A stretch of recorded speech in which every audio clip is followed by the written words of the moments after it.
K R ನಗರ ಮಹಿಳೆಯ ಅತ್ಯಾಚಾರ ಪ್ರಕರಣದಲ್ಲಿ ಬಂಧಿತರಾಗಿರುವ ಮಾಜಿ ಸಂಸದ ಪ್ರಜ್ವಲ್ ರೇವಣ್ಣ ಭವಿಷ್ಯ ಇಂದು ನಿರ್ಧಾರವಾಗಲಿದೆ.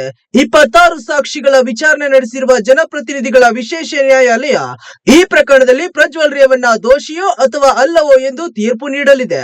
ಕಳೆದ 14 ತಿಂಗಳಿನಿಂದ ಸೆರೆವಾಸದಲ್ಲಿರುವ ಪ್ರಜ್ವಲ್ ರೇವಣ್ಣ ಅವರ ರಾಜಕೀಯ ಭವಿಷ್ಯದ ದೃಷ್ಟಿಯಿಂದಲೂ ಇಂದಿನ ತೀರ್ಪು ಮಹತ್ವದ್ದಾಗಲಿದೆ. ಸರಣಿ ಅತ್ಯಾಚಾರ ಆರೋಪ ಹೊತ್ತು ಪ್ರಜ್ವಲ್ ಬಂಧನಕ್ಕೊಳಗಾಗಿ 14 ತಿಂಗಳು ಕಳೆದಿದೆ.